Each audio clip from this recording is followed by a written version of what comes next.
ನೆನ್ನೆ 8:30 ಮಾತಾಡಿದ್ದಕ್ಕೂ ಇವತ್ತು 8:30 ಮಾತಾಡ್ತಾ ಇರೋದಕ್ಕೂ ಸಿಚುವೇಶನ್ನಲ್ಲಿ ಎಷ್ಟೊಂದು ವ್ಯತ್ಯಾಸ ನೋಡಿ. ಇರಾನ್ ಏನಾದರೂ ಕದನ ವಿರಾಮಕ್ಕೆ ಒಪ್ಪಿ ಮುಂದೆ ಬರದೇ ಹೋದರೆ ದೊಡ್ಡ ಮಟ್ಟದ ದಾಳಿಯೊಂದಕ್ಕೆ ಅಮೆರಿಕ ತಯಾರಾಗ್ತಿದೆ. ದೊಡ್ಡ ಮಟ್ಟದ ದಾಳಿಯೊಂದಕ್ಕೆ ಅಮೆರಿಕ ತಯಾರಾಗ್ತಿದೆ. ನೆನ್ನೆ ನ್ಯೂಸ್ ಅವರ್ನಲ್ಲಿ ನಾನೇ ಹೇಳಿದ್ದೆ ಇದನ್ನು. ಇವತ್ತಿನ ಸಿಚುವೇಶನ್ ಬೇರೆ ಇದೆ. ದೊಡ್ಡ ಮಟ್ಟದ ದಾಳಿಗೆ ಅಮೆರಿಕ ತಯಾರಾಗ್ತಿರೋದು ಹೌದು.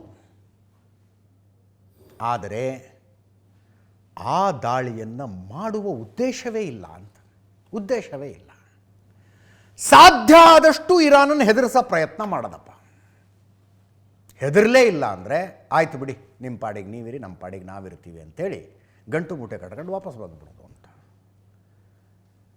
ಇದು ಕೇವಲ ಹೆದರಿಸುವುದಕ್ಕೆ ಸೇನೆಯ ನಿಯೋಜನೆ ಅಂತ. 57,000 ಸೈನಿಕರನ್ನು ಡೊನಾಲ್ಡ್ ಟ್ರಂಪ್ ಕರ್ಕೊಂಡೋಗಿ ನಿಲ್ಲಿಸಿದ್ದಾರೆ. ಇರಾನಿನ ಸುತ್ತಲಿನ ದೇಶಗಳ ಸೇನಾ ನೆಲೆಗಳಲ್ಲಿ ನಿಲ್ಲಿಸಿದ್ದಾರೆ.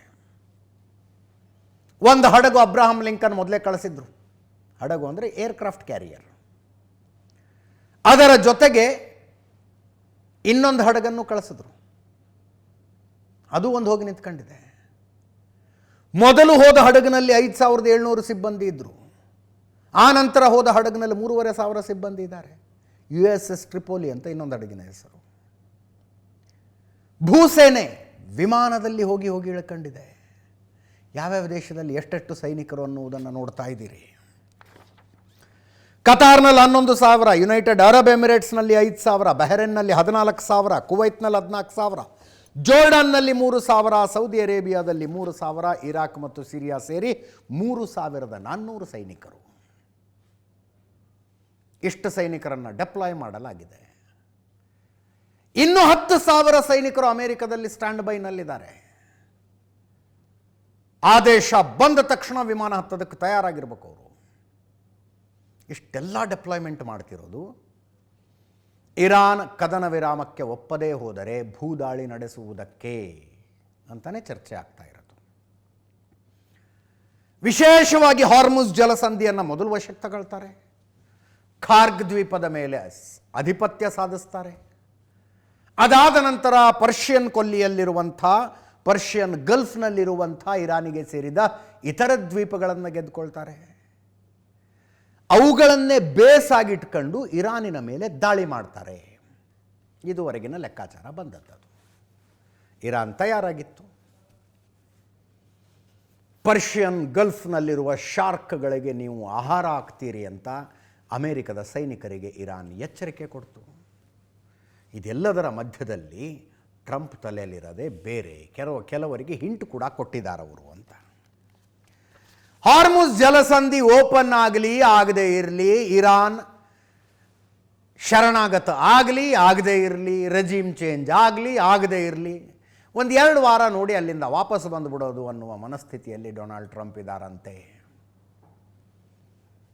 ಹಾರ್ಮುಜ್ ಜಲಸಂಧಿಗೆ ಒಂದು ಸಲ ನುಗ್ಗಿದ್ರೆ, ಖಾರ್ಗ್ ದ್ವೀಪಕ್ಕೆ ಒಂದು ಸಲ ನುಗ್ಗಿದ್ರೆ ಈ ಯುದ್ಧ ಎಷ್ಟು ದಿವಸ ಹೋಗುತ್ತೋ, ವಾರಗಟ್ಟಲೆ ಹೋಗುತ್ತೋ, ತಿಂಗಳಗಟ್ಟಲೆ ಹೋಗುತ್ತೋ, ವರ್ಷಗಟ್ಟಲೆ ಹೋಗುತ್ತೋ ಅಂದಾಜಿಲ್ಲ. ಸುಮ್ಮನೆ ಎಳ್ಕೊಂಡು ಹೋದ್ರೆ ಏನು ಮಾಡ್ತೀರಿ? ಆ ಆತಂಕದಲ್ಲಿ ಡೊನಾಲ್ಡ್ ಟ್ರಂಪ್ ಇದ್ದಾರೆ. ಸಂಸತ್ತಿನ ಕೆಲವು ಸದಸ್ಯರ ಜೊತೆಗೆ ಮಾತಾಡ್ತಾ ಹೇಳಿದ್ರಂತೆ, ಇಲ್ಲ ಇದನ್ನು ಮುಗಿಸ್ಬಿಡ್ತೀವಿ ಆದಷ್ಟು ಬೇಗ ಅಂತ. ಆದಷ್ಟು ಬೇಗ ಮುಗಿಸ್ಬಿಡ್ತೀವಿ. ಸಂಪುಟ ಸದಸ್ಯರಿಗೆ ಮಾಹಿತಿ ಹಂಚ್ಕೊಂಡಿದ್ದಾರೆ. 4ರಿಂದ 6 ವಾರ ನಡೆಯುತ್ತೆ ಅಂದ್ಕೊಂಡಿದ್ವಿ. ಈಗ ನೋಡಿದ್ರೆ, ಇವತ್ತಿನ ಪರಿಸ್ಥಿತಿ ನೋಡಿದ್ರೆ ಇನ್ನೊಂದು ಸ್ವಲ್ಪ ಡ್ರ್ಯಾಗ್ ಆಗೋ ಹಂಗೆ ಕಾಣ್ತಾ ಇದೆ. ತುಂಬ ಏನು ಡ್ರ್ಯಾಗ್ ಮಾಡೋದಿಲ್ಲ ಇದನ್ನು. ಆದಷ್ಟು ಬೇಗ ಮುಗಿಸ್ತೀವಿ ಅಂತ. ಆಯ್ತು, ಹಾಗಿದ್ರೆ ಈ ಯುದ್ಧ ಮಾಡುವ ಮೂಲಕ ಏನು ಸಾಧಿಸಿದ್ರಿ ಅಂತ ಸಂಪುಟ ಸದಸ್ಯರು ಕೇಳಿದಾಗ ಡೊನಾಲ್ಡ್ ಟ್ರಂಪ್ ಹೇಳಿದ್ರಂತೆ, ಇರಾನಿನ ಸೇನಾ ಶಕ್ತಿಯನ್ನು ನಾಶಪಡಿಸುವ ಉದ್ದೇಶ ಇತ್ತು, ನಮ್ಮ ಉದ್ದೇಶ ಈಡೇರಿದೆ ಅಂತ.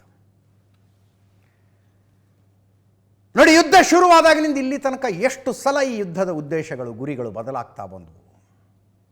ದಾಳಿ ಮಾಡಿದಾಗ ಇದ್ದ ಉದ್ದೇಶ ರೆಜಿಮ್ ಚೇಂಜ್, ಆಡಳಿತದ ಬದಲಾವಣೆ ಮಾಡಬೇಕಲ್ಲಿ ಅಂತ. ಬೇಡ ಖಮೇನಿ ಆಡಳಿತ, ಬೇಡ ಅದು ಇಸ್ಲಾಮಿಕ್ ಕಟ್ಟರ್ಪಂಥೀಯ ಆಡಳಿತ, ಚೇಂಜ್ ಮಾಡಬೇಕದನ್ನು ಅಂತ. ಚೇಂಜ್ ಆಯಿತಾ? ಇಲ್ಲ. ಇರಾನಿನ ಅಣ್ವಸ್ತ್ರ ತಯಾರಿಸುವ ಶಕ್ತಿಯನ್ನು ಧ್ವಂಸಗೊಳಿಸಬೇಕು, ಇನ್ನೊಂದು ಗುರಿ ಇತ್ತು. ಧ್ವಂಸಗೊಳಿಸಬೇಕು ಅನ್ನುವ ಗುರಿಯೇ ಹಾಸ್ಯಾಸ್ಪದ. 2025 ಜೂನ್ನಲ್ಲಿ ಅಟ್ಯಾಕ್ ಮಾಡಿದಾಗ ಡೊನಾಲ್ಡ್ ಟ್ರಂಪ್ 6-7 ಕಡೆ ಹೇಳಿದ್ರು, ಇನ್ನು ಇವರು ಇರಾನ್ ಕೈಯಲ್ಲಿ ಅಣ್ವಸ್ತ್ರ ಮಾಡೋದಕ್ಕಾಗೋದಿಲ್ಲ, ಇನ್ನು ಇರಾನ್ ಕೈಯಲ್ಲಿ ಅಣ್ವಸ್ತ್ರ ಮಾಡೋದಕ್ಕಾಗೋದಿಲ್ಲ.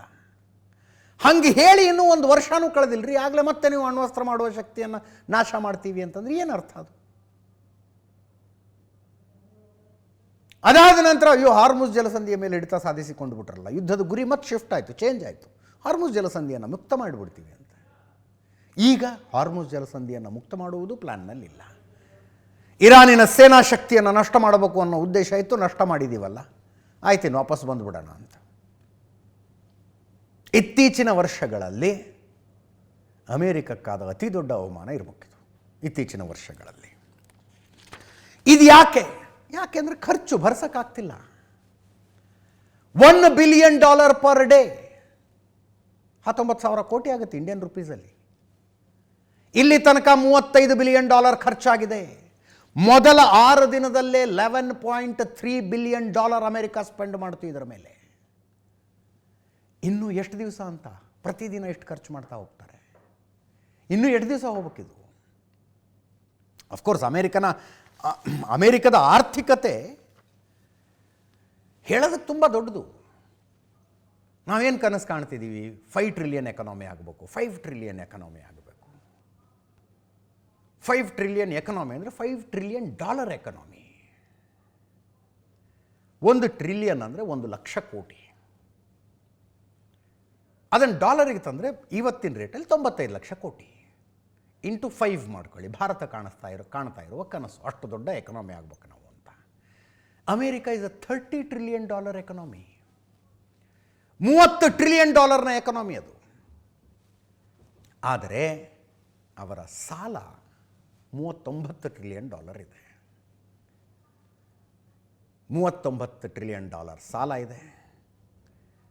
ಪ್ರತಿ ವರ್ಷ $1.1 ಟ್ರಿಲಿಯನ್ ಬಡ್ಡಿ ಕಟ್ತಾರೆ ಅವರು. ಕೆಲವು ಮೂಲಗಳ ಪ್ರಕಾರ it is close to $2 trillion, $1.9 trillion ಸಾಲ ಕಟ್ತಾರೆ, ಬಡ್ಡಿ ಕಟ್ತಾರೆ ಅವರು. ಬರೀ ತಗೊಂಡಿರೋ ಸಾಲಕ್ಕೆ ಬಡ್ಡಿ ಕಟ್ಟದೆ. ಹೇಳಿಕೊಳ್ಳುವುದಕ್ಕೊಂದು ದೊಡ್ಡ ಎಕನಾಮಿ. ಅಮೆರಿಕನ್ ಎಕನಾಮಿ ನಿಂತಿರೋದೇ ಡಾಲರ್ನ ಶಕ್ತಿಯ ಮೇಲೆ. ಇರಾನ್ ಒಂದು ನಿರ್ಧಾರ ತಗೊಂಡಿತ್ತಲ್ಲ, ಚೈನಾಕ್ಕೆ ನಾವು ಆಯಿಲ್ ಕೊಡ್ತೀವಿ, ಚೈನಾದಿಂದ ವಸ್ತುಗಳನ್ನು ತರಿಸ್ಕೊತೀವಿ, ಆ ವ್ಯವಹಾರದಲ್ಲಿ ಡಾಲರ್ ಬಳಸೋದಿಲ್ಲ ಅಂದ್ರೆ ಅವರು. ಡಾಲರ್ನ ಬಳಕೆ ಇರಲಿಲ್ಲ ಅದರಲ್ಲಿ. ಯುವಾನ್ ಕೊಟ್ಟು ಚೈನಾದವರು ಆಯಿಲ್ ಖರೀದಿ ಮಾಡ್ತಿದ್ರು. ಅಲ್ಲಿದೇನೋ ರೂಬಲ್ಲ, I forgot, Iranian currency.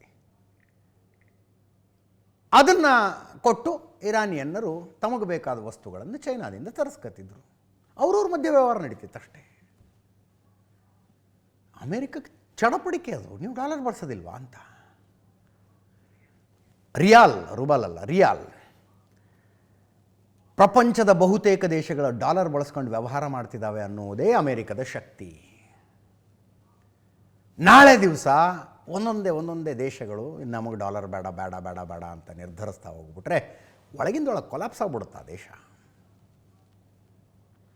BRICS ಒಕ್ಕೂಟದ ಒಂದು ಪ್ರಪೋಸಲ್ ಇದೆ, ನಮ್ಮದೇ ಸಪರೇಟ್ ಕರೆನ್ಸಿ ಮಾಡ್ಕೊಳ್ಳೋಣ ಅಂತ. ಈಗ ಭಾರತದ ರೂಪಾಯಿ ಇದೆಯಲ್ಲ, ರಿಸರ್ವ್ ಬ್ಯಾಂಕ್ $1 ನೋಟನ್ನು ಪ್ರಿಂಟ್ ಹಾಕಬೇಕು ಅಂದರೂ ಅಷ್ಟು ಅಸೆಟ್ ಇರಬೇಕಲ್ಲಿ, ಅಷ್ಟು ಬಂಗಾರ ಇರಬೇಕು. ಅಮೇರಿಕಕ್ಕೆ ಹಂಗಿಲ್ಲ, ದೇ ವಿಲ್ ಜಸ್ಟ್ ಪ್ರಿಂಟ್. ಜಗತ್ತಿಗೆ ಅದರ ರಿಕ್ವೈರ್ಮೆಂಟ್ ಇದೆ ರೀ, ಪ್ರಿಂಟ್ ಮಾಡ್ತಿರ್ತಾರೆ ಅವರು ಅಷ್ಟೇ. ಅದನ್ನು ಜಗತ್ತು ಉಪಯೋಗಿಸ್ತಾ ಇದೆ ಅನ್ನೋ ಕಾರಣಕ್ಕೆ ಅದು ಹೋದರೆ ಮುಗೀತು. ಅಮೇರಿಕ ಅಪ್ ಟು $1.9 ಟ್ರಿಲಿಯನ್ ಬಡ್ಡಿನೇ ಕಟ್ತಾರೆ ಅಂತಂದರೆ ಯೋಚನೆ ಮಾಡ್ಕೊಳ್ಳಿ ನೀವು. ನಾವು $5 trillion, we are now $4 trillion economy. $5 trillion ಆಗಬೇಕು ಅಂತ ಕನಸು ಕಾಣ್ತಾ ಇದ್ದೀವಿ. China is what? 18-19 trillion economy China. ಖರ್ಚು ತಡ್ಕೊಳ್ಳೋಕ್ಕಾಗ್ತಿಲ್ಲ. ಪ್ರತಿ ದಿನ ಬೆಳಗಾದ್ರೆ 19,000 ಕೋಟಿ ರೂಪಾಯಿ. ಯೋಚನೆ ಮಾಡಿ ನೀವು, $1 ಬಿಲಿಯನ್ ದಿನ ಬೆಳಗಾದರೆ ಆಗ್ತಾ ಇರುವ ಖರ್ಚು. ಆರ್ಥಿಕತೆಗೆ ಹೊಡೆತ. ಇರಾನ್ ಪ್ರತಿರೋಧ ಒಡ್ತಾನೇ ಇದೆ. ಹಾರ್ಮುಜ್ ಜಲಸಂಧಿಗೆ ಕೈ ಹಚ್ಚಿದರೆ ಯುದ್ಧ ಯಾವಾಗ ನಿಲ್ಲುತ್ತೋ ಹೇಳೋದಕ್ಕೆ ಬರೋದಿಲ್ಲ. ಆಡಳಿತ ಬದಲಾವಣೆ ಮಾಡಿಬಿಡಬೇಕು, ರೆಜಿಮ್ ಚೇಂಜ್ ಮಾಡಿಬಿಡಬೇಕು ಅನ್ನೋ ಗುರಿ ಇತ್ತು. ಗುರಿ ಈಡೇರಲಿಲ್ಲ, ಈಡೇರುವ ಲಕ್ಷಣವೂ ಕಾಣಿಸ್ತಾ ಇಲ್ಲ. ಇನ್ನು ಅಂತಿಮವಾಗಿ ಉಳ್ಕೊಂಡಿರೋದು ತೈಲ ಕೇಂದ್ರಗಳು, ದೊಡ್ಡ ದೊಡ್ಡ ತೈಲ ಕೇಂದ್ರಗಳನ್ನು ಹೊಡೆದು ಬಿಡೋದು, ವಿದ್ಯುತ್ ಉತ್ಪಾದನಾ ಕೇಂದ್ರಗಳನ್ನು ಹೊಡೆದು ಬಿಡೋದು ಇರಾನ್ನಲ್ಲಿದು. ಹಾಗೊಂದು ವೇಳೆ ಮಾಡಿದ್ರೆ ಈಗಾಗಲೇ $119 ಹೋಗಿದೆ ಆಯಿಲ್ ಪ್ರೈಸು. ಇನ್ನೆಲ್ಲಿಗೆ ಹೋಗ್ಬೋದು ಲೆಕ್ಕ ಹಾಕಿ. ಮುಂದಿನ 10 ವರ್ಷ ಬಯಸ್ಕೋಬೇಕಾಗತ್ತೆ ಅಮೇರಿಕ ನೀವು ಮಾಡಿಟ್ಟಿದ್ದು ಅಂತ. ಅಂದರೆ ಜಗತ್ತಿಗೊಂದು ರಿಸೆಷನ್ ಬಂದಂಗೆ ಆಗತ್ತೆ ರೀ. ಜಗತ್ತಿನ ಆರ್ಥಿಕ ಪ್ರಗತಿಯ ವೇಗಕ್ಕೊಂದು ಬ್ರೇಕ್ ಹಾಕಿದಂಗೆ ಆಗ್ಬಿಡುತ್ತೆ ಆಯಿಲ್ ಪ್ರೈಸ್ಗಳು ಹೆಂಗೆ ಅಪ್ ಆ್ಯಂಡ್ ಡೌನ್ ಮುಂದುವರ್ಕೊಂಡು ಹೋದರೆ. ಈ ಎಲ್ಲ ಕಾರಣಕ್ಕೆ ಎಲ್ಲಿಗಿದೆಯೋ ಅಲ್ಲಿಗೆ ಯುದ್ಧ ಬಿಟ್ಟು ಬಂದ್ಬಿಡೋದು. ಇಂಥದ್ದೊಂದು ಲೆಕ್ಕಾಚಾರದಲ್ಲಿ ಡೊನಾಲ್ಡ್ ಟ್ರಂಪ್ ಇದ್ದಾರೆ. ಅಮೇರಿಕದ GDP, ಅಮೇರಿಕದ ಸಾಲ, ಅಮೇರಿಕದ ವಾರ್ಷಿಕ ಬಡ್ಡಿ ನೋಡ್ತಾ ಇದ್ದೀರಿ ನೀವು ಪರ್ಸಂಟೇಜ್ ಲೆಕ್ಕಕ್ಕೆ ಬಂದರೆ ಎಷ್ಟಾಯ್ತು? ತನ್ನ GDPಯ 122% ಸಾಲ ಮಾಡ್ಕೊಂಡಿದೆ America. 122%.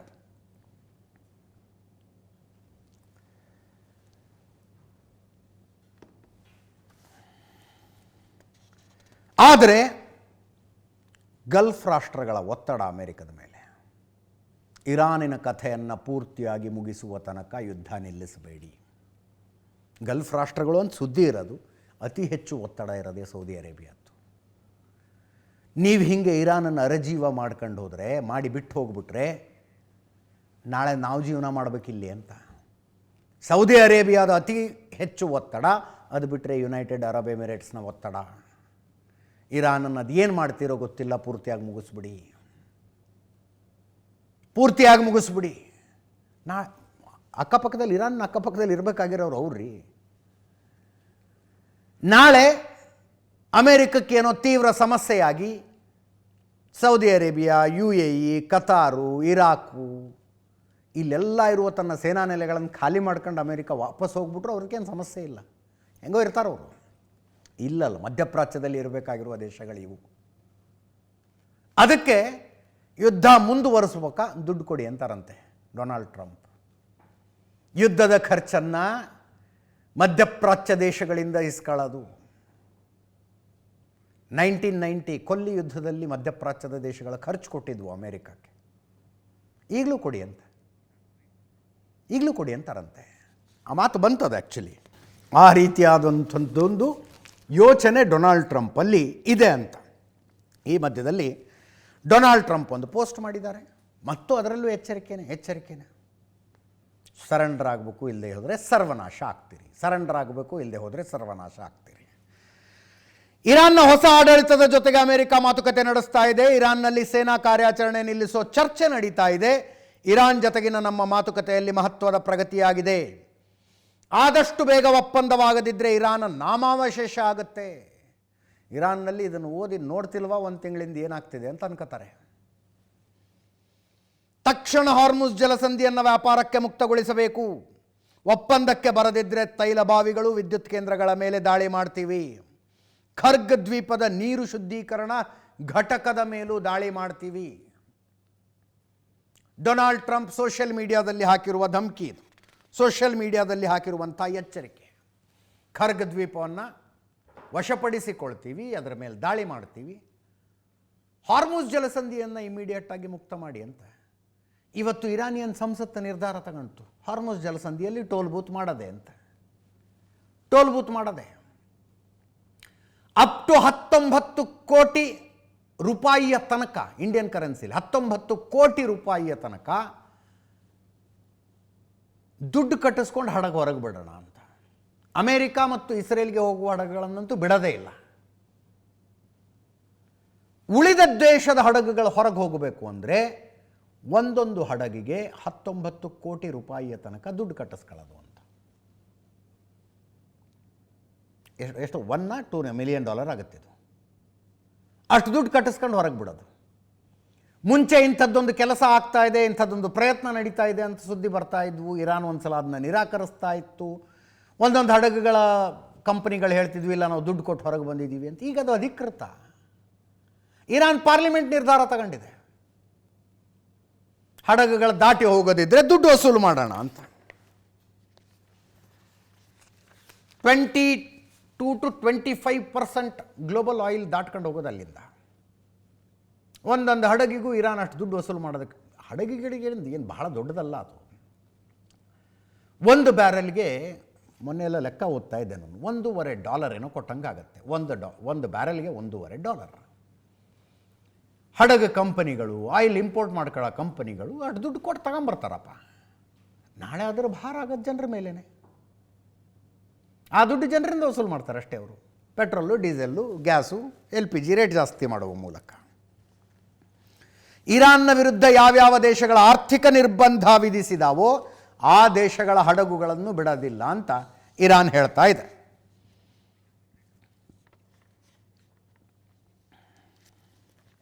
White house secretary Caroline Leavitt Hormuz ಜಲಸಂಧಿಯ ಮೇಲೆ ಇರಾನ್ನ ನಿಯಂತ್ರಣವನ್ನು ಯಾವ ಕಾರಣಕ್ಕೂ ಒಪ್ಪೋದಕ್ಕಾಗೋದಿಲ್ಲ ಅಂದರು. ಮಾರ್ಕೋ ರೂಬಿಯೋನು ಮಾತಾಡಿದ್ದಾರೆ, ವಿದೇಶಾಂಗ ಕಾರ್ಯದರ್ಶಿ. ಡೊನಾಲ್ಡ್ ಟ್ರಂಪ್ ಇರಾನನ್ನು ಸಾಧ್ಯ ಆದಷ್ಟು ಕದನ ವಿರಾಮಕ್ಕೆ ಒತ್ತಾಯಿಸ್ತಾರೆ. ಕೊನೆಗೂ ಕದನ ವಿರಾಮ ಆಗದೆ ಹೋದರೆ ರಣರಂಗ ಯಾವ ಸ್ಥಿತಿಯಲ್ಲಿದೆಯೋ ಆ ಸ್ಥಿತಿಯಲ್ಲಿ ಬಿಟ್ಟು ವಾಪಸ್ ಬಂದುಬಿಡ್ತಾರೆ ಅನ್ನುವ ಸುದ್ದಿ ಬಹಳ ಜೋರಾಗಿ ಹರಿದಾಡ್ತಾ ಇದೆ. ಆವಾಗ ಸಹಜವಾಗಿ ಬರುವ ಪ್ರಶ್ನೆ, ಹಾರ್ಮುಜ್ ಜಲಸಂಧಿಯ ಕಥೆ ಏನು ಅಂತ. ಮುಂದೆ ಎಟರ್ನಲಿ ಇರಾನು ಅಲ್ಲಿಂದ ದಾಟಿ ಹೋಗುವ ಪ್ರತಿ ಹಡಗು $19 ಕೋಟಿ ಕೊಟ್ಟು ಹೋಗಬೇಕು ಅಂತ ನಿಂತ್ಕೊಂಡ್ಬಿಟ್ರೆ ಏನಾಗುತ್ತೆ ಗ್ಲೋಬಲ್ ಟ್ರೇಡು? ಇರಾನ್ ಮಾತ್ರ ಮಣಿತಾ ಇಲ್ಲ. ಅವರ 5 ಬೇಡಿಕೆಗಳಿದ್ದಾವೆ. ಆ ಬೇಡಿಕೆಗಳಿಗೆ ಅವರು ಸ್ಟಿಕ್ ಆನ್ ಆಗಿದ್ದಾರೆ. ಪೆಜೆಶ್ಕಿಯನ್ ಮೊಟ್ಟ ಮೊದಲ ಸಲ ಈ ಮಾತನ್ನು ಬಾಯ್ಬಿಟ್ಟು ಹೇಳಿದ್ರು, ಈ 5 ಬೇಡಿಕೆಗಳಿಗೆ ಒಪ್ಕೊಳ್ಳೇಬೇಕು ಅಂತ. ಇರಾನ್ನ ನಾಯಕರ ಹತ್ಯೆಗಳು ತಕ್ಷಣ ನಿಲ್ಲಬೇಕು, ಮತ್ತೆ ದಾಳಿ ಆಗೋದಿಲ್ಲ ಅನ್ನುವ ಖಚಿತ ಭರವಸೆ ಕೊಡಬೇಕು, ಯುದ್ಧದಲ್ಲಿ ಇರಾನ್ಗೆ ಆಗಿರುವ ಹಾನಿಗೆ ಪರಿಹಾರದ ಬಗ್ಗೆ ಸ್ಪಷ್ಟನೆ ಬೇಕು, ಎಲ್ಲ ದೇಶ ಮತ್ತು ಗುಂಪುಗಳಿಗೆ ಕದನ ವಿರಾಮ ಅನ್ವಯ ಆಗಬೇಕು, ಅರ್ಥಾತ್ ಇಸ್ರೇಲ್ ಕೂಡ ದಾಳಿ ಮಾಡಬಾರ್ದು ಅಂತ. ಹಾರ್ಮುಜ್ ಮೇಲಿನ ನಮ್ಮ ಹಕ್ಕು ಖಾತರಿಯಾಗಬೇಕು, ಹಾರ್ಮುಜ್ ಇನ್ನೂ ಭವಿಷ್ಯದಲ್ಲಿ ಇರಾನಿನಂದು ಅನ್ನುವುದು ಖಾತ್ರಿಪಡಿಸ್ಬೇಕು. ಈ 5 ಕಂಡೀಷನಿಗೆ ಒಪ್ಕೊಳ್ಳೋದಿದ್ದರೆ ಕದನ ವಿರಾಮಕ್ಕೆ ಬನ್ನಿ ಅಂತ ಇರಾನ್ನ ಕಂಡೀಷನ್ ಇದು. ಡೊನಾಲ್ಡ್ ಟ್ರಂಪು ಇರಲಾರ್ದೆ ಇರುವೆ ಬಿಟ್ಕೊಂಡಂಗೆ ಆಯಿತು ಯುದ್ಧ, ಅಷ್ಟೇ. ಈ ಮಧ್ಯದಲ್ಲಿ ಇನ್ನೊಂದು ರಾಜತಾಂತ್ರಿಕ ಮುಖಭಂಗ ಅಮೇರಿಕಕ್ಕೆ, ಡೊನಾಲ್ಡ್ ಟ್ರಂಪ್ಗೆ. ಕ್ಯೂಬಾ, ಅದರ ಬಗ್ಗೆ ಜಾಸ್ತಿ ಮಾತಾಡಿಲ್ಲ ನಾವು. ಅಮೇರಿಕದ ಪುರಾತನ ಆಸೆ, ಹಳೆ ಲವರ್ ಆಸೆ ಕ್ಯೂಬಾ ತನ್ನ ಹಿಡಿತದಲ್ಲಿರಬೇಕು ಅಂತ. ಅಮೇರಿಕಕ್ಕೆ ಹಂಗೆ ನೋಡಿದ್ರೆ ಆಸೆ ಕೆನಡಾ ಮೇಲೂ ಇದೆ, ಗ್ರೀನ್ಲ್ಯಾಂಡ್ ಮೇಲಿದೆ, ವೆನಿಜುವೆಲಾ ಮೇಲಿದೆ, ಅದರ ಜೊತೆಗೊಂದು ಕ್ಯೂಬಾ. ಈ ಅಷ್ಟೂ ದೇಶಗಳ ಪೈಕಿ ಟಫ್ ಫೈಟ್ ಅಂತ ಕೊಡ್ತಾ ಇರೋದೇ ಕ್ಯೂಬಾ. ಇವತ್ತು ಲಾಸ್ಟ್ ಮಿನಿಟಲ್ಲಿ ಬಂದಂಥ ನ್ಯೂಸ್ ಇದು. ಅದರ್ವೈಸ್ ನಾವು ಮ್ಯಾಪ್ ಹಾಕಿ ನೀಟಾಗಿ ತೋರಿಸ್ತಿದ್ವಿ ನಿಮಗೆ. ಅಮೇರಿಕಾ ಎಲ್ಲಿದೆ, ಕ್ಯೂಬಾ ಎಲ್ಲಿದೆ. ಪಕ್ಕದಲ್ಲೇ ಇದೆ ರೀ ಅಮೇರಿಕಾಕ್ಕೆ ಕ್ಯೂಬಾ, ಪಕ್ಕದಲ್ಲೇ ಇದೆ. ಒಂದು ಪುರಾತನ ಜಗಳ ಇದೆ ಕ್ಯೂಬಾಕ್ಕೂ ಅಮೇರಿಕಾಕ್ಕೂ. ಜಗಳ ಯಾವ ಕಾರಣಕ್ಕೆ? America was a colony of England, ಬ್ರಿಟಿಷರು ಆಳ್ತಾ ಇದ್ರು. ಮತ್ತೆ ಹಳೆ ಕಥೆ, ಭಾರತಕ್ಕೆ ಸಮುದ್ರ ಮಾರ್ಗ ಹುಡುಕಬೇಕು ಅಂತ ಹೊರಟಂಥ ಕೊಲಂಬಸ್ಸು ಅಚಾನಕ್ಕಾಗಿ ಅಮೇರಿಕಕ್ಕೆ ಬಂದು ಇಳಿದು ಅದನ್ನೇ ಇಂಡಿಯಾ ಅನ್ಕೊಂಡು, ಅಲ್ಲಿ ಬಂದಂಥ ಜನರನ್ನು ರೆಡ್ ಇಂಡಿಯನ್ ಅನ್ಕೊಂಡು, ಕೊನೆ ತನಕನೂ ಒಪ್ಪಲೇ ಇಲ್ವಂತೆ ಕೊಲಂಬಸ್ಸು.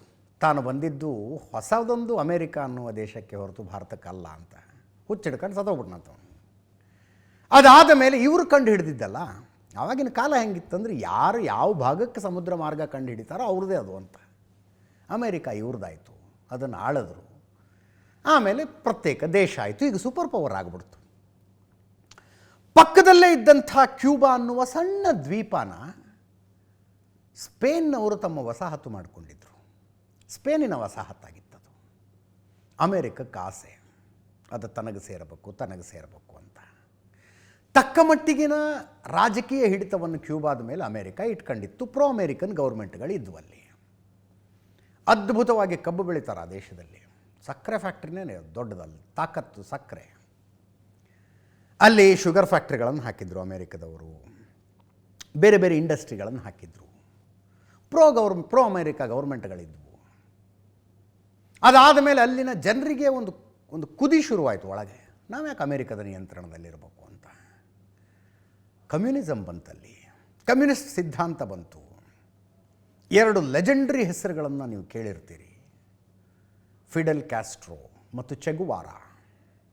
ಫಿಡೆಲ್ ಕ್ಯಾಸ್ಟ್ರೋ ಮತ್ತು ಚೆಗುವಾರ ಅವರ ನೇತೃತ್ವದ ಹೋರಾಟ, ಕ್ಯೂಬಾ ಸಂಪೂರ್ಣವಾಗಿ ಅಮೆರಿಕದ ನಿಯಂತ್ರಣದಿಂದ ಹೊರಗೆ ಬಂದದ್ದು. ಗ್ವಾಟೆಮಾಲಾ ಬೇ ಅನ್ನುವಂಥ ಇನ್ನೊಂದು ಸಣ್ಣ ದ್ವೀಪ ಇದೆ, ಅಲ್ಲಿ ನಟೋರಿಯಸ್ ದ್ವೀಪ, ಅದು ಅಮೇರಿಕದ ಕೈಯಲ್ಲಿದೆ. ಅಲ್ಲೊಂದು ಜೈಲು ಕಟ್ಟಿದ್ದಾರೆ ಇವರು.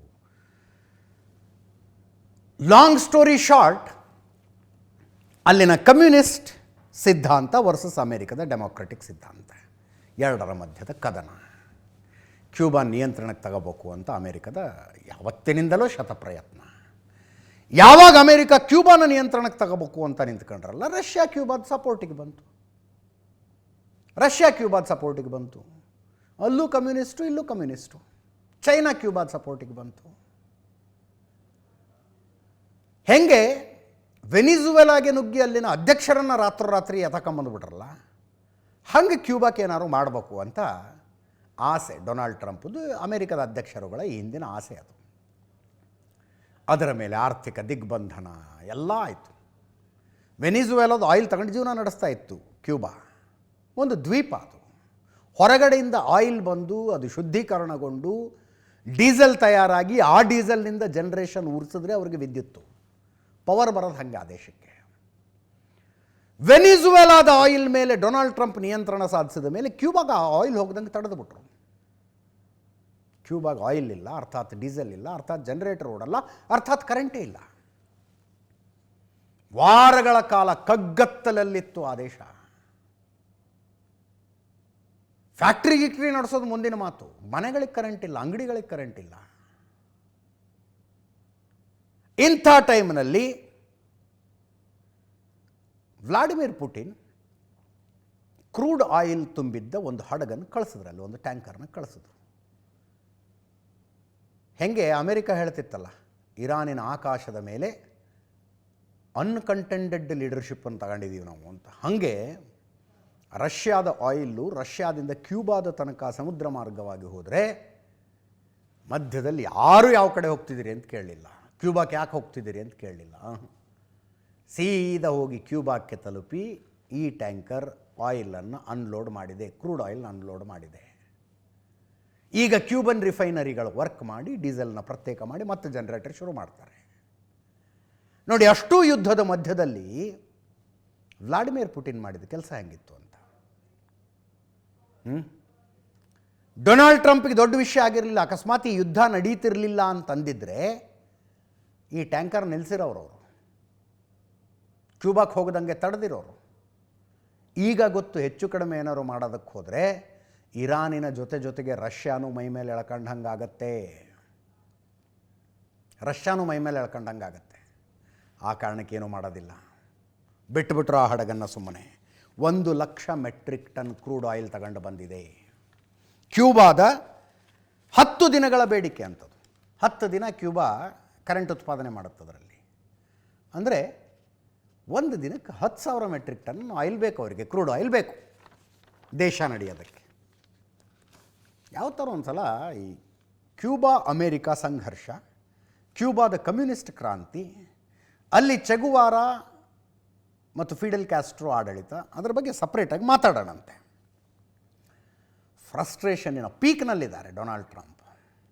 ಹೆಂಗೆ ತಡ್ಕೊಳ್ಳುತ್ತೆ ಜೀವ? ತಮ್ಮ ದೇಶದ ಪಕ್ಕದಲ್ಲಿರುವ ಕ್ಯೂಬಾದ ತನಕ ರಷ್ಯಾದ ಆಯಿಲ್ ಟ್ಯಾಂಕರ್ ಬಂದು ಆಯಿಲನ್ನು ಅನ್ಲೋಡ್ ಮಾಡಿದ್ರೆ, ಈ ಮಧ್ಯೆ ನ್ಯಾಟೋ ದೇಶಗಳು ಕೂಡ ಅವರ ಬೆಂಬಲಕ್ಕೆ ನಿಂತ್ಕೊಳ್ತಾ ಇಲ್ಲ. ಬೇರೆ ಅಮೇರಿಕನ್ ಅಧ್ಯಕ್ಷರುಗಳು ತಮ್ಮ ಫ್ರಸ್ಟ್ರೇಷನನ್ನು ಅದು ಮಾದರೂ ಇಟ್ಕೊತಿದ್ರು. ಡೊನಾಲ್ಡ್ ಟ್ರಂಪ್ ಹಂಗಲ್ಲ. ಅನಿಸಿದ್ದನ್ನೆಲ್ಲ ಸೋಷಿಯಲ್ ಮೀಡಿಯಾದಲ್ಲಿ ಪೋಸ್ಟ್ ಮಾಡಬೇಕು, ಮಾಡಿದ್ರು. ನ್ಯಾಟೋ ದೇಶಗಳ ವಿರುದ್ಧದ ಅಸಮಾಧಾನ. ನಮ್ಮಲ್ಲಿ ಸಾಕಷ್ಟು ತೈಲ ಇದೆ, ಅಮೇರಿಕದಿಂದ ಖರೀದಿ ಮಾಡಿ. ನ್ಯಾಟೋ ದೇಶಗಳಿಗೆ ಇವ್ರು ಹೇಳ್ತಾ ಇರೋದು, ನಮ್ಮಿಂದ ಖರೀದಿ ಮಾಡಿ, ಅಥವಾ ನೀವೇ ಧೈರ್ಯ ಬೆಳೆಸಿಕೊಂಡು ಹಾರ್ಮುಜಿಗೆ ಹೋಗಿ. ನಿಮ್ಮ ತೈಲ ಟ್ಯಾಂಕರ್ಗಳ ಹಾರ್ಮುಜ್ನಲ್ಲಿ ಸ್ಟ್ರಕ್ ಆಗಿದಾವಲ್ಲ, ನೀವು ಹೋಗಿ ಬಿಡಿಸ್ಕೊಂಬನ್ನಿ ಅವನ್ನ. ಈ ಮಾತು ಯಾಕೆ ಬರುತ್ತೆ? ಹಾರ್ಮುಜ್ ಜಲಸಂಧಿಯನ್ನು ಸ್ವತಂತ್ರಗೊಳಿಸುವುದಕ್ಕೆ ನಿಮ್ಮ ಯುದ್ಧ ನೌಕೆಗಳನ್ನು ಕಳಿಸಿ ಅಂತ ನ್ಯಾಟೋ ದೇಶಗಳನ್ನು ಒಂದೊಂದಾಗಿ ಕೇಳಿದ್ರು ಡೊನಾಲ್ಡ್ ಟ್ರಂಪ್. ಯಾವ ದೇಶನೂ ಕಳಿಸ್ಲಿಲ್ಲ. ಅಂದರೆ ನೀವು ಶುರು ಮಾಡಿರೋದ್ರಿ ಪ್ರಾಬ್ಲಮ್ ಸಾಲ್ವ್ ಮಾಡೋಕ್ಕೆ ನಾವು ಬರ್ಬೇಕಾ ಅಂತ. ಅದನ್ನು ಓಪನ್ನಾಗಿ ಹೇಳಿದ್ರಲ್ಲ. ಇಂಗ್ಲೆಂಡ್ ಪ್ರೈಮ್ ಮಿನಿಸ್ಟರ್ನ ಕೇಳಿದ್ರಂತವ್ರು, ನಿಮ್ಮವೆರಡು ಏರ್ಕ್ರಾಫ್ಟ್ ಕ್ಯಾರಿಯರ್ ಕಳಿಸಿ ಹಾರ್ಮುಜ್ಗೆ ಅಂತ. ಇಂಗ್ಲೆಂಡ್ ಪ್ರೈಮ್ ಮಿನಿಸ್ಟರ್ ಹೇಳಿದ್ರಂತ, ಕಳಿಸೋಣ ಸ್ವಲ್ಪ ರಿಪೇರಿಗೆ ಬಂದಿದ್ದಾವು, ರಿಪೇರಿ ಮಾಡಿಸಿ ಕಳಿಸ್ತೀನಿ ಅಂತ. ಡೊನಾಲ್ಡ್ ಟ್ರಂಪ್ ಹೇಳ್ತಾರೆ, ಸಣ್ಣವು ಏರ್ಕ್ರಾಫ್ಟ್ ಕ್ಯಾರಿಯರ್ಗಳು, ಭಾಳ ಸ್ಪೀಡು ಹೋಗೋದಿಲ್ಲ, ಆದರೂ ಕೇಳಬೇಕು ಅಂತ ಕೇಳಿದೆ ಒಂದು ಸಲ. ಅವ್ರು ಹೇಳಿದ್ರು ರಿಪೇರಿಗೆ ಬಂದಿದ್ದಾವೆ, ರಿಪೇರಿ ಮಾಡಿಸಿ ಕಳಿಸ್ತೀವಿ ಅಂತ. ಎಷ್ಟು ದಿವಸ ಬೇಕು ರಿಪೇರಿಗೆ ಅಂತ ಕೇಳಿದ್ರು, 1 ತಿಂಗಳು 2 ತಿಂಗಳು ಬೇಕಾಗ್ಬೋದು ಅಂದ್ರಂತೆ. 1 ತಿಂಗಳು 2 ತಿಂಗಳು ಬೇಕಾಗ್ಬೋದು ಅಂದ್ರಂತೆ ಇಂಗ್ಲೆಂಡಿನ ಪ್ರಧಾನಮಂತ್ರಿಗಳು. ಅಂದರೆ ಕೊಡೋದಿಲ್ಲ ಅಂತ ಹೇಳೋದಕ್ಕಾಗದೆ ರಿಪೇರಿಗೆ ಬಂದಿದ್ದಾವೆ ಅನ್ನೋದು. ನಮ್ದು ಯಾರು ಬೈಕು ಕಾರು ಕೇಳಿದ್ರೆ ನಾವು ಹಾಗೆ ಹೇಳೋದಿಲ್ವ? ಸ್ವಲ್ಪ ಸಮಸ್ಯೆ ಇದೆ, ಸರ್ವಿಸಿಗೆ ಬಿಡಬೇಕು. ಹಾಗೆ ಇಂಗ್ಲೆಂಡಿನ ಪ್ರಧಾನಮಂತ್ರಿಗಳೇ ಹೇಳಿದ್ದಾರೆ. ಆ ಫ್ರಸ್ಟ್ರೇಷನ್ನಿಗೆ ಸೋಷಿಯಲ್ ಮೀಡಿಯಾದಲ್ಲಿ ಡೊನಾಲ್ಡ್ ಟ್ರಂಪ್ ಬರ್ಕೊಳ್ಳೋದು, ಇಲ್ಲವೇ ಒಂದು ನಮ್ಮ ಹತ್ರ ಆಯಿಲ್ ಖರೀದಿ ಮಾಡಿ, ಅಥವಾ ನೀವೇ ಹೋಗಿ ಹಾರ್ಮುಜ್ಗೆ ಧೈರ್ಯ ಬೆಳೆಸಿಕೊಂಡು ಹಾರ್ಮುಜ್ಗೆ ಹೋಗಿ ನಿಮಗಾಗಿ ಹೋರಾಡುವುದನ್ನು ಮೊದಲು ಕಲಿಯಲು ಪ್ರಾರಂಭಿಸಿ.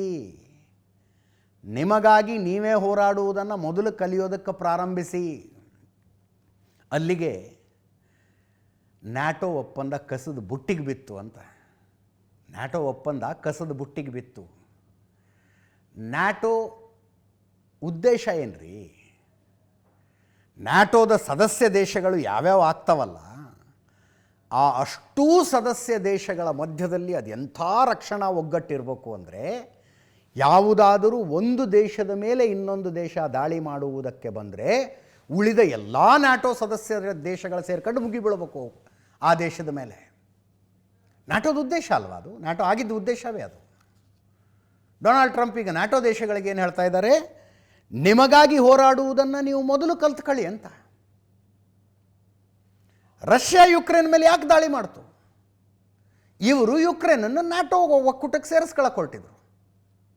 ನ್ಯಾಟೋ ಒಕ್ಕೂಟಕ್ಕೆ ಸೇರಿಸ್ಕೊಳ್ಳೋದಕ್ಕೆ ರಷ್ಯಾ ಏನು ಹೇಳ್ತು? ಇಲ್ಲ, ಯುಕ್ರೇನ್ ನ್ಯಾಟೋಗೆ ಸೇರ್ಕೋಬಾರ್ದು ಅಂತ. ಯುಕ್ರೇನ್ ನ್ಯಾಟೋಗೆ ಸೇರ್ಕೊಂಡ್ರೆ ರಷ್ಯಾಗೇನು ಪ್ರಾಬ್ಲಮ್ಮು? ನ್ಯಾಟೋ ತನ್ನ ದೇಶದ ಗಡಿಗೆ ತಾಗಿಕೊಂಡಿರುವ ದೇಶಕ್ಕೆ ಬಂದು ಕೂತ್ಕೊಂಡಂಗೆ ಆಗತ್ತೆ. That is his problem.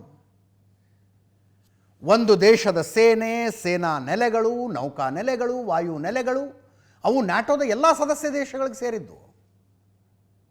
Ukraine ಒಂದು ವೇಳೆ ನ್ಯಾಟೋದ ಭಾಗ ಆದರೆ ನಾಳೆ ಅಮೇರಿಕದ B-12 ಬಾಂಬರ್ಗಳು ಬಂದು ಲ್ಯಾಂಡ್ ಆಗ್ತವೆ ಯುಕ್ರೇನಿಯನ್ ವಾಯು ನೆಲೆಯಲ್ಲಿ. ಆ ಕಾರಣಕ್ಕೆ ಬೇಡ ಅಂತಂದರು. ಡೊನಾಲ್ಡ್ ಟ್ರಂಪ್ ನಿಮ್ಮ ರಕ್ಷಣೆ ನೀವು ಮಾಡ್ಕೊಳ್ಳಿ ಅಂತಿದ್ರೆ, ಯುಕ್ರೇನಿಗೋಸ್ಕರ ಇವ್ರು ಶುರು ಮಾಡಿದ್ದಲ್ಲ, ಇವ್ರು ನಿಲ್ಲಿಸ್ತೀನಿ ಅಂತ ಓಡಾಡಿದ್ದು. ಹಿಂದಿನ ಅಧ್ಯಕ್ಷ ಜೋ ಬೈಡನ್ ಯಾಕಷ್ಟು ವೆಪನ್ ಕೊಡ್ತಾಯಿದ್ರು? ನಿಮ್ಮ ರಕ್ಷಣೆ ನೀವು ಮಾಡ್ಕೊಳ್ಳಿ ಅಂತ ಅವರೇ ಹೇಳ್ಬಿಡ್ಬೋದಾಗಿತ್ತು. If that was suppose to be the national policy of US. ಇನ್ನು ಮುಂದೆ ನಿಮಗೆ ಸಹಾಯ ಮಾಡೋದಕ್ಕೆ ಅಮೇರಿಕ ಬರಲ್ಲ. ಇರಾನ್ ಈಗ ನಾಶ ಆಗಿದೆ, ಹೋಗಿ ಕ್ರೂಡ್ ಆಯಿಲ್ ತಗೊಳ್ಳಿ ಅಂತ ಸೋಷಿಯಲ್ ಮೀಡಿಯಾ ಪೋಸ್ಟ್. ಅಮೇರಿಕದ ಅಧ್ಯಕ್ಷರ ಸೋಷಿಯಲ್ ಮೀಡಿಯಾ ಪೋಸ್ಟು. ಜಗತ್ತಿನ ದೊಡ್ಡಣ್ಣ ಅನ್ನಿಸಿಕೊಂಡಿರುವ, ಜಗತ್ತಿನ ಸೂಪರ್ ಪವರ್ ಆಗಿರುವ ಅಮೇರಿಕ ಅಧ್ಯಕ್ಷರ ಸೋಷಿಯಲ್ ಮೀಡಿಯಾ ಪೋಸ್ಟ್ ಇದು. ಈ ಮಧ್ಯದಲ್ಲಿ ಇಟಲಿ ಕೇಳಿದ್ರಂತೆ, ನಿಮ್ಮ ಏರ್ ಬೇಸನ್ನು ನಾವು ಬಳಸ್ಕೋಬೇಕು ಅಂತ. Italy said no. ಇಟಲಿ ಅಮೇರಿಕದ ಯುದ್ಧ ವಿಮಾನಗಳಿಗೆ ಏರ್ ಬೇಸ್ ಕೊಡೋದಿಲ್ಲ ಅಂತ ಹೇಳ್ತು. ಇನ್ನೊಂದು ನ್ಯಾಟೋ ದೇಶ ಅದು. ಇನ್ನೊಂದು ನ್ಯಾಟೋ ದೇಶ. ಇಟಲಿಯ ಸಿಸಿಲಿ ವಾಯುನೆಲೆಯ ಬಳಕೆ ಮಾಡಿಕೊಳ್ತೀವಿ ಅಂತ ಅಮೇರಿಕ ಕೇಳ್ತು. ಇಟಲಿ ಅದನ್ನು ಕೊಡೋದಕ್ಕಾಗೋದಿಲ್ಲ ಅಂತ ಹೇಳ್ತು. ಇಟಲಿ ಸ್ಪಷ್ಟೀಕರಣ ಕೊಡ್ತಾ ಇದೆ. ಅಮೇರಿಕ ಮೊದಲೇ ಕೇಳಬೇಕಾಗಿತ್ತು. ವಿಮಾನ ಅರ್ಧ ದಾರಿಲಿತ್ತವ್ರದ್ದು. ನಿಮ್ಮ ವಾಯುನೆಲೆಯಲ್ಲಿ ಲ್ಯಾಂಡ್ ಮಾಡಬೇಕು ಅಂದರು, ನಾವು ಇಲ್ಲ ಅಂತ ಹೇಳಿದ್ದೀವಿ. ಮೊದಲೇ ಕೇಳಿದ್ರು ಯೋಚನೆ ಮಾಡ್ತಿದ್ವಿ ಅಂತ. ಕೇಳಿದ ತಕ್ಷಣ ಅನುಮತಿ ಕೊಡೋದಕ್ಕೆ ಸಾಧ್ಯ ಇಲ್ಲ ಅಂತ ಹೇಳಿದ್ದೀವಿ ಅಂತ ಇಟಲಿ ಹೇಳ್ತಾ ಇದೆ. 1950ರಲ್ಲಿ ಅಮೇರಿಕಾ ಇಟಲಿ ಮಧ್ಯದಲ್ಲಿ ಒಂದು ಅಗ್ರಿಮೆಂಟ್ ಸೈನ್ ಆಗಿದೆ. ಶಸ್ತ್ರಾಸ್ತ್ರಗಳ ಸಾಗಾಣಿಕೆ ಮತ್ತು ಟ್ರೇನಿಂಗ್ ಪರ್ಪಸ್ಗೆ ಇಟಲಿಯ ವಾಯುನೆಲೆಗಳನ್ನು ಬಳಸಿಕೊಳ್ಳಬಹುದು ಅಮೇರಿಕ, ಅಥವಾ ಅಮೇರಿಕದ ವಾಯುನೆಲೆಗಳನ್ನು ಇಟಲಿಯೂ ಬಳಸಿಕೊಳ್ಳಬಹುದು.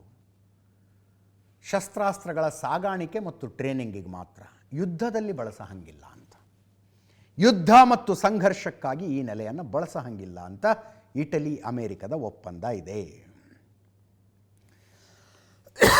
ನಾಟೋ ದೇಶಗಳಿಗೆ ಕೇಳಿದ್ರು ನಿಮ್ಮ ಯುದ್ಧವಾಹಕ ನೌಕೆಗಳು, ಏರ್ಕ್ರಾಫ್ಟ್ ಕ್ಯಾರಿಯರ್ಗಳನ್ನು ಕೊಡಿ ಅಂತ. ಒಬ್ಬೊಬ್ಬರೇ ನಿರಾಕರಿಸಿದ್ರು.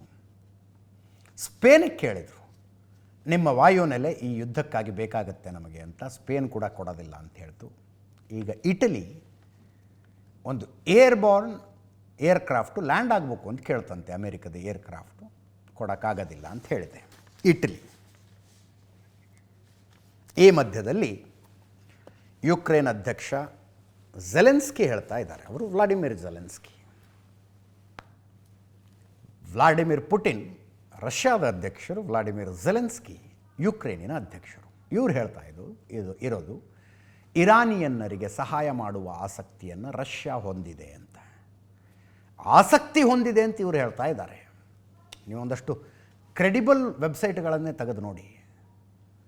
ರಷ್ಯಾ ಇರಾನ್ಗೆ ಈ ಯುದ್ಧದಲ್ಲಿ ಆ್ಯಕ್ಟಿವ್ಲಿ ಹೆಲ್ಪ್ ಮಾಡ್ತಾ ಇದೆ. ಆ್ಯಕ್ಟಿವ್ಲಿ, ಅದರಲ್ಲೇನು ಆಶ್ಚರ್ಯ ಪಡುವಂಥದ್ದಿಲ್ಲ. ಆ್ಯಕ್ಟಿವ್ಲಿ ಹೆಲ್ಪ್ ಮಾಡೋದಂದ್ರೆ ಏನು? ಈಗ ಫಾರ್ ಎಕ್ಸಾಂಪಲ್ ಆಪರೇಷನ್ ಸಿಂಧೂರ ನಡೀತಿದ್ದಾಗ ಚೀನಾ ಪಾಕಿಸ್ತಾನಕ್ಕೆ ಹಂಗೆ ಹೆಲ್ಪ್ ಮಾಡ್ತು. ಹೆಲ್ಪ್ ಅಂದರೆ ಮಿಲಿಟರಿ ಸಹಾಯ ಅಲ್ಲ, ಅದು ನಮಗೆ ಗೊತ್ತಿಲ್ಲದೆ ನಮ್ಮ ನೆತ್ತಿಯ ಮೇಲೆ ಬೇರೆ ಬೇರೆ ದೇಶಗಳ ಸ್ಯಾಟಲೈಟ್ಗಳು ತಿರುಗಾಡ್ತಾ ಇರ್ತವೆ. ಆ ಸ್ಯಾಟಲೈಟ್ಗಳು ಫೋಟೋ ತೆಗಿತವೆ, ವಿಡಿಯೋ ಮಾಡ್ತವೆ.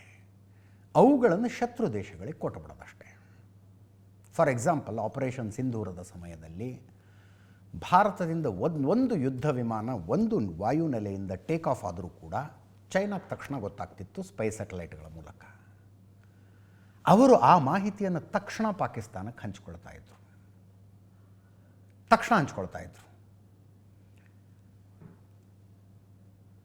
ಭಾರತದ ಸೇನೆಯ ಮೂಮೆಂಟ್ಗಳನ್ನು ಚೈನಾ ಅಬ್ಸರ್ವ್ ಮಾಡಿ ಪಾಕಿಸ್ತಾನಕ್ಕೆ ರಿಪೋರ್ಟ್ ಮಾಡಿತು. ಪಾಕಿಸ್ತಾನಕ್ಕೆ ಆಪರೇಷನ್ ಸಿಂಧೂರವನ್ನು ಎದುರಿಸುವುದಕ್ಕೆ ತಕ್ಕ ಮಟ್ಟಿಗೆ ಶಕ್ತಿ ಕೊಟ್ಟದ್ದು ಚೈನಾ ಮಾಡಿದಂಥ ಆ ಕೆಲಸ. ನಮಗನ್ಸುತ್ತದು ದ್ರೋಹ ಅಂತ, ಬಟ್ ಅಂತಾರಾಷ್ಟ್ರೀಯ ಸಂಬಂಧಗಳು ಹಂಗೆ ವರ್ಕ್ ಆಗ್ತವೆ. ಚೈನಾ ಪಾಕಿಸ್ತಾನ ಆತ್ಮೀಯತೆ ಇದೆ. ಅದೇ ಕೆಲಸವನ್ನು ರಷ್ಯಾ ಇರಾನ್ಗೂ ಮಾಡಿಕೊಡ್ತಾ ಇದೆ. ತನ್ನ ಸ್ಯಾಟಲೈಟ್ಗಳ ಮೂಲಕ ಇರಾನಿನ ಸುತ್ತಲೂ ಇರುವ ದೇಶಗಳ ಅಮೆರಿಕದ ವಾಯುನೆಲೆಗಳನ್ನು ಅಬ್ಸರ್ವ್ ಮಾಡ್ತಾರೆ, ಸೇನಾ ನೆಲೆಗಳನ್ನು ಅಬ್ಸರ್ವ್ ಮಾಡ್ತಾರೆ. ಯಾವ ವಾಯುನೆಲೆಯಲ್ಲಿ ಅಮೆರಿಕದ ಯಾವ ವಿಮಾನಗಳು ನಿಂತ್ಕೊಂಡಿದ್ದಾವೆ, ಬಾಂಬರ್ಗಳಿದ್ದಾವ, ಟ್ಯಾಂಕರ್ಗಳು ಅಂದರೆ ಆಕಾಶದಲ್ಲಿ ವಿಮಾನಕ್ಕೆ, ಯುದ್ಧ ವಿಮಾನಗಳಿಗೆ ಜೆಟ್ ಫ್ಯೂಯಲ್ ತುಂಬುವಂಥ ಟ್ಯಾಂಕರ್ಗಳು, ಇನ್ನೊಂದು ರಡಾರನ್ನು ಹೊತ್ತು ಆಕಾಶದಲ್ಲಿ ತಿರುಗುವಂಥ ವಿಮಾನಗಳಿರ್ತವೆ. ಯಾವ್ಯಾವುದು ಎಲ್ಲೆಲ್ಲಿ ನಿಂತ್ಕೊಂಡಿದ್ದಾವೆ ಅನ್ನುವ ಮಾಹಿತಿಯನ್ನು ಇರಾನ್ಗೆ ರಷ್ಯಾ ಕೊಡುತ್ತೆ.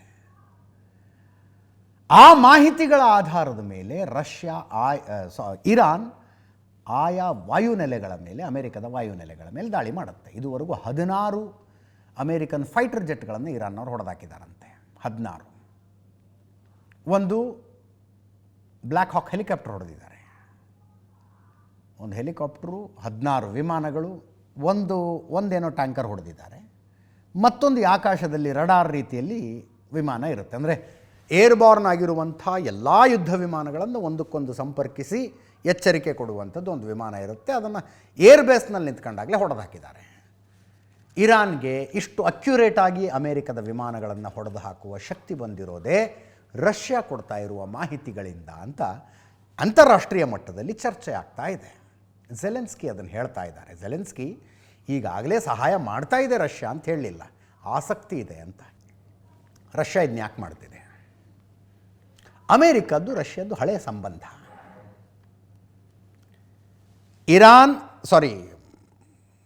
Factual error. ಇರಾನದ್ದು ರಷ್ಯಾದ್ದು ಹಳೆಯ ಸಂಬಂಧ. ಇರಾನ್ ಯಾವ ಮಾದರಿಯ ಡ್ರೋನ್ಗಳನ್ನು ಬಳಸಿ ಅಮೇರಿಕಾದ ಮೇಲೆ ದಾಳಿ ಮಾಡ್ತಾ ಇದೆಯಲ್ಲ, ಶಾಹಿದ್ಗಳು, ಅದೇ ಮಾದರಿಯ ಡ್ರೋನ್ಗಳನ್ನು ರಷ್ಯಾ ಬಳಸಿ ಯುಕ್ರೇನ್ ಮೇಲೆ ದಾಳಿ ಮಾಡ್ತಾ ಇದೆ. ಅದಕ್ಕೆ ವ್ಲಾಡಿಮಿರ್ ಝೆಲೆನ್ಸ್ಕಿ ಆಫರ್ ಮಾಡಿದ್ದು ಗಲ್ಫ್ ರಾಷ್ಟ್ರಗಳಿಗೆ, ಆ ಡ್ರೋನ್ಗಳನ್ನು ಹೆಂಗೆ ಎದುರಿಸಬೇಕು ಅನ್ನೋ ಟೆಕ್ನಾಲಜಿ ನಮ್ಮ ಹತ್ರ ಇದೆ ಅಂತ. ಅವರು ಒಂದು ಪ್ಯಾಟರ್ನ್ ಮಾಡಿಬಿಟ್ಟಿದ್ದಾರೆ. ಇದುವರೆಗೂ ಸಾವಿರಾರು ಸಂಖ್ಯೆಯಲ್ಲಿ ಡ್ರೋನ್ಗಳನ್ನು ಎದುರಿಸಿದ್ದಾರೆ ಯುಕ್ರೇನ್. ಯಾವಾಗ ಯುದ್ಧ ಶುರುವಾಗಿದ್ದು 2021 ಅಲ್ವಾ, 22 ಫೆಬ್ರವರಿ ಅನಿಸುತ್ತೆ. ಆವಾಗಿನಿಂದ ಇಲ್ಲಿ ತನಕ ಅದು ಎಷ್ಟು ಸಾವಿರ ರಷ್ಯನ್ ಡ್ರೋನ್ಗಳನ್ನು ಎದುರಿಸಿರ್ಬೇಕು ಅವರು ಎಕ್ಸ್ಪರ್ಟ್ ಆಗಿಬಿಟ್ಟಿದ್ದಾರೆ ಆ ಡ್ರೋನ್ಗಳನ್ನು ಆಕಾಶದಲ್ಲಿ ಹೊಡೆದು ಹಾಕುವುದರಲ್ಲಿ, ಅವುಗಳ ದಾರಿ ತಪ್ಪಿಸೋದ್ರಲ್ಲಿ. ಆ ಎಕ್ಸ್ಪರ್ಟೈಸ್ ನಿಮಗೆ ಶೇರ್ ಮಾಡ್ತೀವಿ ಅಂತ ಝೆಲೆನ್ಸ್ಕಿ ಮಧ್ಯಪ್ರಾಚ್ಯದ ದೇಶಗಳಿಗೆ ಆಫರ್ ಮಾಡಿತ್ತು. ಈ ಮಧ್ಯದಲ್ಲಿ ಯುದ್ಧ ಯಥಾಪ್ರಕಾರ ಮುಂದುವರಿಯಿತು. ಟೆಹರಾನ್ ಮೇಲೆ ಇಸ್ರೇಲಿನ ದಾಳಿ. ಇವತ್ತು ಟೆಹರಾನ್ ಹೊರವಲಯದಲ್ಲಿದ್ದ ತುಂಬ ದೊಡ್ಡ ಡ್ರೋನ್ ಲಾಂಚಿಂಗ್ ಪ್ಯಾಡ್ ಒಂದನ್ನು ಹೊಡೆದು ಹಾಕಿದ್ರು. ದೊಡ್ಡ ಪ್ರಮಾಣದಲ್ಲಿ ಡ್ರೋನ್ಗಳನ್ನು ರೆಡಿ ಮಾಡಿ ಇರಾನ್ನವರು ಅಟ್ಯಾಕಿಗೆ ತಯಾರಾಗಿದ್ದರಂತೆ.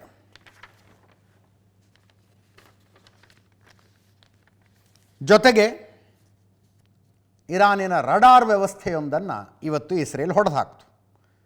ಹಮ್ದಾನ್ ಪ್ರಾಂತ್ಯದಲ್ಲಿದ್ದ IRGC ಕಚೇರಿಯನ್ನು ಬೀಳಿಸಿದರು. ಇಸ್ಫಹಾನ್ ನಗರದ ಮೇಲೆ ಅಮೇರಿಕದಿಂದ 1000 kg ಬಾಂಬ್ ಹಾಕಿದ್ರಂತೆ. ಅಂದರೆ 1 ಟನ್ ಬಾಂಬ್ ಅಂತ ಕರೆಯೋದನ್ನು, ಅಷ್ಟು ದೊಡ್ಡದಿರುತ್ತೆ ಅದು ಅನ್ನೋ ಕಾರಣಕ್ಕೆ. ಇರಾನ್ನ ನ್ಯೂಕ್ಲಿಯರ್ ಅಭಿವೃದ್ಧಿ ಕೇಂದ್ರವನ್ನು ಸಂಪರ್ಕಿಸುವುದಕ್ಕೆ ಒಂದು ಸೇನಾ ನೆಲೆ ಇತ್ತು. ಆ ಸೇನಾ ನೆಲೆಯನ್ನು ಇವತ್ತು 1 ಟನ್ ಬಾಂಬ್ ಹಾಕುವ ಮೂಲಕ ಅಮೇರಿಕ ಧ್ವಂಸ ಮಾಡಿತು. ನೆನ್ನೆ ಆಗಿದ್ದ ದಾಳಿ ಇದು. ಇವತ್ತು ವಿಡಿಯೋ ರಿಲೀಸ್ ಮಾಡಿದ್ದಾರೆ. ಇಸ್ಫಹಾನ್ ನಗರದಲ್ಲಿ ದೊಡ್ಡ ಸ್ಫೋಟ ಇದು.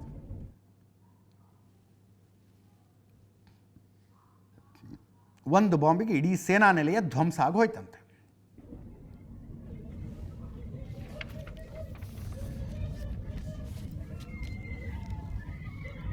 ಒಂದು ಅಂಡರ್ಗ್ರೌಂಡ್ ಮಿಸೈಲ್ ಸಿಟಿಯನ್ನು ಇವತ್ತು ನಾಶಪಡಿಸಲಾಯಿತು ಇರಾನಿಂದ.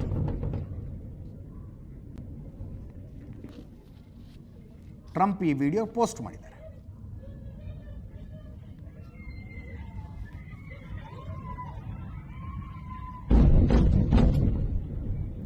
ಇನ್ನೊಂದು ಕಡೆ ಇರಾನ್ ಕೂಡ ಇಸ್ರೇಲ್ ಮೇಲಿನ ದಾಳಿಯನ್ನು ಮುಂದುವರಿಸಿತು. ಅಮೆರಿಕ ಹೇಳಿದೆ ಇವತ್ತು ಇರಾನ್ನಿಂದ ದಾಳಿ ತುಂಬ ಕಡಿಮೆ ಆಗಿದೆ ಅಂತ. American statement. ಇದು ಜೆರುಸಲಂ ಮೇಲೆ ಇರಾನ್ ದಾಳಿ. ಜೆರುಸಲಂ ಹಿಸ್ಟಾರಿಕಲಿ ಭಾಳ ಇಂಟ್ರೆಸ್ಟಿಂಗ್ ಪ್ಲೇಸು.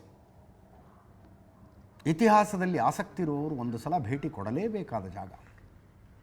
ಆ ನಗರ ಪ್ರವೇಶ ಆಗ್ತಾ ಇದ್ದಂತೆ ಇದೊಂದು ರೋಮಾಂಚನ ಆಗುತ್ತೆ. ಎಂಥ ಇತಿಹಾಸದಲ್ಲಿ ಎಂತೆಂಥ ಘಟನೆಗಳಿಗೆ ಸಾಕ್ಷಿಯಾದ ನಗರಕ್ಕೆ ಬಂದಿದ್ದೀವಿ ನಾವು ಅಂತ.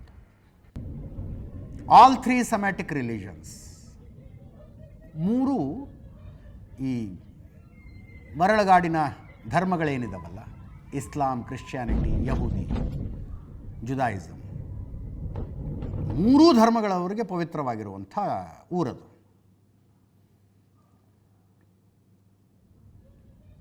ಯಹೂದಿಗಳ ಅತ್ಯಂತ ಪುರಾತನ ದೇವಸ್ಥಾನ ಅಲ್ಲಿದೆ. ಅದರ ಗೋಡೆಗೆ ಈಗ ಪ್ರಾರ್ಥನೆ ಮಾಡ್ತಾರೆ ಅವರು, ಹೋಲಿ ವಾಲ್ಗೆ. 37 ಎಕರೆ ಜಾಗ ಇದೆ ಒಂದು ಕಾಂಪೌಂಡು. ಆ ಕಾಂಪೌಂಡ್ ಒಳಗೆ ಯಹೂದಿಗಳ ಪವಿತ್ರ ಜಾಗವೂ ಇದೆ, ಮುಸ್ಲಿಮರ ಪವಿತ್ರ ಜಾಗವೂ ಇದೆ, ಕ್ರಿಶ್ಚಿಯನ್ರ ಪವಿತ್ರ ಜಾಗವೂ ಇದೆ. ಯೇಸು ಕ್ರಿಸ್ತನನ್ನು ಶಿಲುಬೆಗೆ ಏರಿಸಿದ ಜಾಗ ಇದೆ ಅಲ್ಲಿ. ಚರ್ಚ್ ಆಫ್ ಹೋಲಿ ಸೆಪಾಚಲ್ ಅಂತ ಕರೀತಾರೆ ಅದನ್ನು. ಇನ್ನೊಂದು ಕಡೆ ಮೆಕ್ಕಾ ಮದೀನಾದ ನಂತರ ಮುಸ್ಲಿಮರಿಗೆ ಅತ್ಯಂತ ಪವಿತ್ರವಾದಂಥ ಜಾಗವೂ ಇದೆ. ಡೂಮ್ ಆಫ್ ರಾಕ್ ಅಂತ ಇದೆ.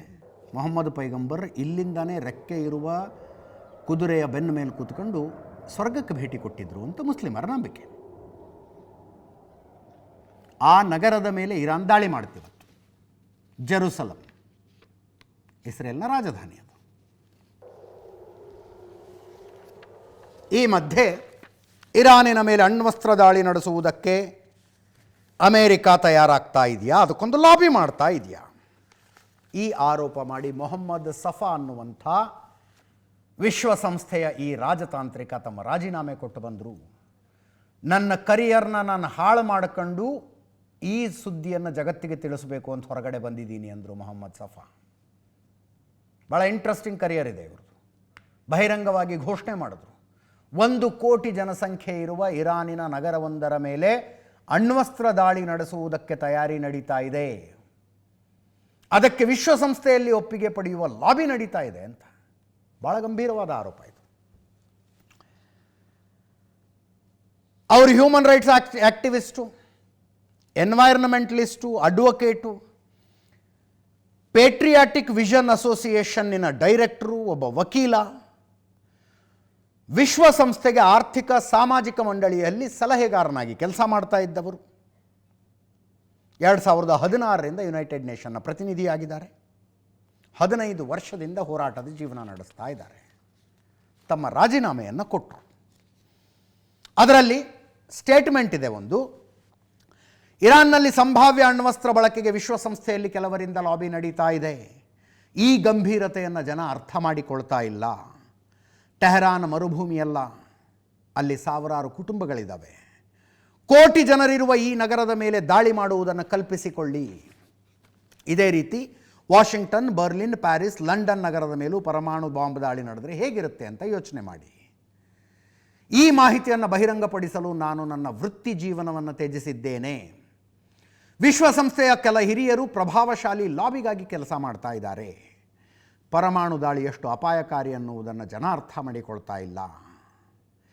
ಇಂಥ ತಪ್ಪಿನ ಭಾಗವಾಗಬಾರದು ಎಂದು ನಾನು ನನ್ನ ಹುದ್ದೆಯನ್ನು ತ್ಯಜಿಸಿದ್ದೇನೆ. 10 ಮಿಲಿಯನ್ ಜನ ಅಮೆರಿಕದಲ್ಲಿ ನೋ ಕಿಂಗ್ಸ್ ಪ್ರತಿಭಟನೆ ನಡೆಸಿದರು. ಪರಮಾಣು ದಾಳಿ ಸಾಧ್ಯತೆಯನ್ನು ಬಹಳ ಗಂಭೀರವಾಗಿ ಪರಿಗಣಿಸಬೇಕಾಗಿದೆ ಅಂತ ಮೊಹಮ್ಮದ್ ಸಫಾ, ವಿಶ್ವಸಂಸ್ಥೆಯ ಪ್ರತಿನಿಧಿ, ಈಗ ಮಾಜಿ ಪ್ರತಿನಿಧಿ, ರಾಜೀನಾಮೆ ಕೊಟ್ಟಿದ್ದಾರೆ. ಅವರ ಹೇಳಿಕೆ ಇದು. ನಿಜವಾಗ್ಲೂ ಅದು ಸಾಧ್ಯವಾ? ಇದುವರೆಗೂ ಅಟಾಮಿಕ್ ಬಾಂಬ್ ಬಳಕೆಯಾಗಿರೋದು ಹಿರೋಶಿಮಾ ನಾಗಸಾಕಿ ಮೇಲೆ ಮಾತ್ರ. ಅದನ್ನು ಮಾಡಿದ್ದು ಅಮೇರಿಕವೇ. ಅಂಥ ಇನ್ನೊಂದು ದುಸ್ಸಾಹಸ ಮಾಡುವ ಆಲೋಚನೆಯಲ್ಲಿ ಅಮೇರಿಕ ಇದೆಯಾ? ಒಂದು ನೊಬೆಲ್ ಪೀಸ್ ಪ್ರೈಸ್ ಸಿಕ್ಕಿಬಿಡಲಿ ಅನ್ನೋದನ್ನು ಜೀವಮಾನದ ಕನಸನ್ನಾಗಿ ಇಟ್ಕೊಂಡಿರುವ ಡೊನಾಲ್ಡ್ ಟ್ರಂಪ್ ಈ ಕೆಲಸ ಮಾಡ್ತಾರಾ? I have my own doubts. ಈಗಲೇ ಅವರಿಗಿದು ಸಾಕಬೇಕಾಗಿದೆ, ಅಲ್ಲಿ ತನಕ ಹೋಗಲಿಕ್ಕಿಲ್ಲ ಅಂತ ಅನ್ಕೊಳ್ಳೋಣ ಅಂತ ಹೇಳ್ತಾ ಇವತ್ತಿನ ನ್ಯೂಸ್ ಅವರು ಮುಗಿಸ್ತಾ ಇದ್ದೀನಿ. ನೇರ ದಿಟ್ಟ ನಿರಂತರ ಸುದ್ದಿಗಾಗಿ ನೋಡ್ತಾ ಇರಿ ಏಷ್ಯಾನೆಟ್ ಸುವರ್ಣ ನ್ಯೂಸ್.